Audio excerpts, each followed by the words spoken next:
Hey guys, so today I am going to show my finish for this year's Mirabilia stitch along, which was red. This stitch along was hosted by Amanda, and it started on the first of the year. Is that right? And it took me until halfway through the year to finish. So, as I said, I chose red. This is what she looks like. I stitched her on 32 count antique white Lugana. Yeah. 32 count antique white. And this is the overview of what she looks like. I will get into a little close-up here in a second. But yeah, it's pretty well known that my tolerance level for this for this project was not very good. I don't know what it was. I was kind of in the midst of like discovering that I hated beading with that invisible thread, and that's what I started beading this with, so I didn't enjoy that. And there are like 7,000 beads on this thing. You'll see in the close-up. I think it is really beautiful. It's just a little bit more than I was expecting between the metallic and all the beads and the crystal treasures and everything. It's just, there's a lot going on this one. But we will get into the close-up and you can see for yourself. Alright guys, so we will start at the very top of red, and I will let you in on a tiny secret. This bead right here, I don't know if you can see. This little black one is the very first one I put on. And this was when I decided I maybe wanted to hang all of the small black beads straight up and down instead of diagonally. And I hung that one straight up and down, and then I was like, you know what? This is going to be way too much work. So I just left it. There's one tiny bead right there that's straight up and down, and all the other ones are sideways. That speaks to just how frustrated I was with the invisible beading thread. I was like, it's already on there, I'm not going to take it out.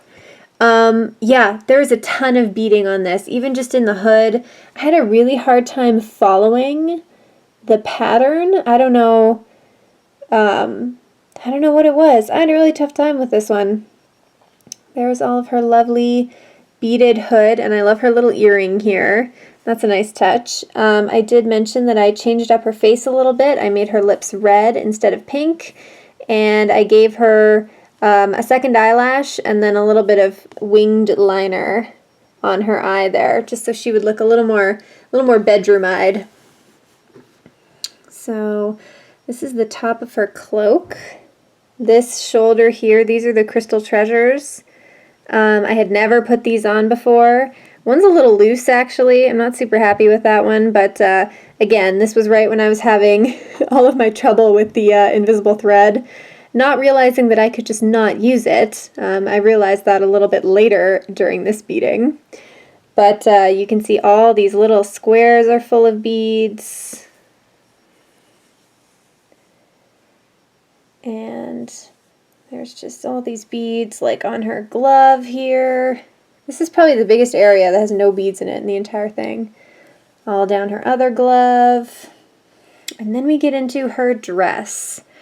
So part of the reason I wasn't the biggest fan of this is the beading in her dress. So she has these like kind of bluish beads and then these really light pastel beads, and I just never thought they went together.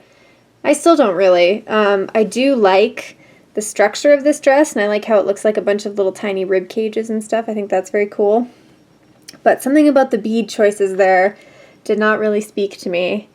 Somewhere in the middle here is where I decided to just switch over to regular cotton to bead. I think I used white for everything because I thought it would match the background. I did get a good tip in a comment that in the cloak I should go and use red so that it wouldn't seem so obvious.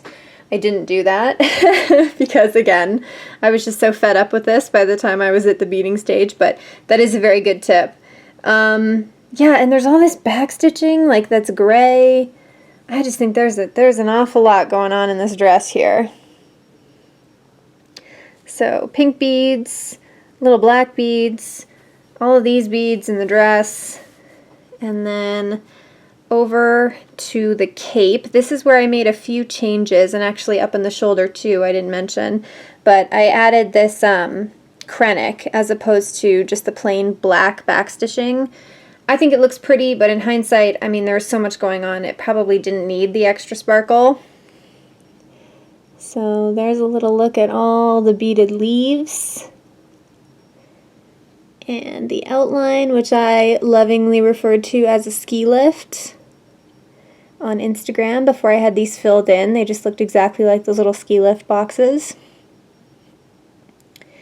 Yeah, I had a really hard time beading this. I don't know if it was because I used the paper pattern, I marked it off with a pencil for the actual stitching, and then I erased it all to do the beading, so I had to really double check like where the beads were supposed to go. I know it should be obvious, they're empty spaces, right? But there were so many different colors of everything that yeah, got a little overwhelming.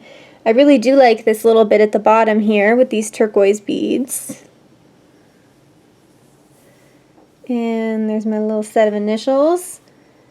And yeah, that is red. Not entirely sure, again, what exactly happened with this one for me. I am very happy that it's done. And it is going to go with my other completed Mirabilia, which is Mermaid of Atlantis from last year. Alright guys, so that is the tale, the tragic tale of Red and my struggle with her.